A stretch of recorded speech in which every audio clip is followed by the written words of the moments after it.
కాపాడు దేవుడు ఆయన. ఎట్లా? కనుపాప వలె మనలను కాపాడు దేవుడు. నశించిపోతున్న ఒక పాపి ఎడల దేవుని యొక్క శ్రద్ధ, కనికరం మనకి ఇక్కడ స్పష్టంగా కనిపిస్తుందో చూడండి. కాపాడే దేవుడు ఆయన. ఆలోచించండి. ఈరోజు నన్ను కాపాడేవాడు ఎవరు లేరు అనుకుంటున్నారా?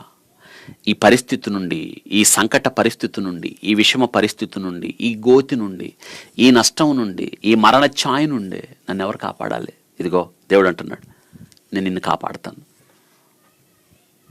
వెళ్ళు ప్రతి స్థలంలో నేను కాపాడుతాను. కాపాడే దేవుడు అండి ఆయన. యేషోబుని అనలు అమ్మేశారు కదా, చాలా కష్టాలు పడ్డాడు. ధాన్యం కొనుక్కోవడానికి ఐగుప్తులో ధాన్యం ఉందని అనలు వచ్చారు కదా, అప్పటికి యేషోబు ఐగుప్తుకు ప్రధాని అయ్యాడు, పరిపాలకుడు అయ్యాడు. అన్నలను గుర్తుపట్టాడు. యేషోబు ఏడ్చాడు, వారిని క్షమించాడు, చేర్చుకున్నాడు. వాళ్ళతో అంటున్న మాట ఏంటో తెలుసా? అది నన్ను అమ్మేశారా యేషోబు నేనే, మీరు అమ్మివేసినట్లు మీరు అమ్మేసిన యేషోబు నేనే. అయితే దుఃఖపడద్దు, ప్రాణముతో కాపాడుటకు దేవుడు మీకు ముందుగా నన్ను పంపెను, ప్రాణరక్షణ కొరకు. ఆదికాండం 45:7 ప్రాణరక్షణ కొరకు దేవుడు నన్ను పంపించను. ఆయన కాపాడే దేవుడు అండి. ఇశ్రాయేలీలకు ముందు నడిచిన దైవం ఆయన, వారిని కాపాడునట్లుగా. ఆలోచించండి, ఎవరు కాపాడాలి మనల్ని?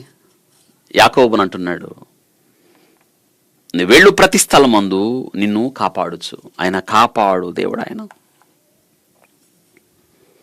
దేవుడు కాపుదలం అనుకుంటే భయం ఎందుకు? ఇజ్రాయేల్ని కాపాడువాడు కొనుక్కుడు, నిద్రపోడు. అవును కదా.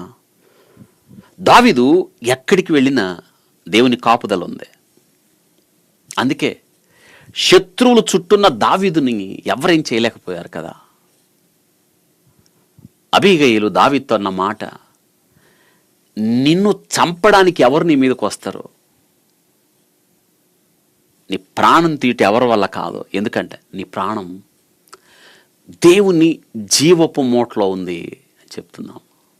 దేవుని జీవపు మూటలో దావీదు వెళ్ళిన ప్రతి స్థలంలో దేవుడు దావీదుని కాపాడుతూ ఉన్నాడు. చక్కగా వాక్యం రాయబడింది. దేవుడంట తన బిడ్డలను, విశ్వాసులను ఆయన కాపాడు దేవుడు. 31వ కీర్తన 23వ తన బిడ్డలను, విశ్వాసులను కాపాడును దేవుడు, పరదేశులను కాపాడును. 146వ కీర్తన 9. యెహోవా తన భక్తులను కాపాడును. 97వ కీర్తన 10వ యెహోవా సాధువులను కాపాడును. 116వ కీర్తన 6వ వింటున్నారా? ఇంకా చూడండి దేవుడు ఎలా కాపాడుతాడో. ఆయన వారి ఎముకలన్నింటినీ కాపాడును, వాటిలో ఒక్కటైనను విరిగిపోదు. ఎంత చక్కగా రాయబడింది 34వ కీర్తన 20వ వారి ప్రాణమును మరణము నుండి తప్పించుటకును, కరువులో వారిని సజీవులుగా కాపాడును. 33వ కీర్తన 18. ఎందుకు భయం? ఎన్ని వాగ్దానాలు ఉన్నాయి. భయపడకండి. నిన్ను కాపాడుతానని దేవుడు చెప్పినప్పుడు, ఆ బాధ్యత ఆయన తీసుకున్నప్పుడు భయం ఎలా?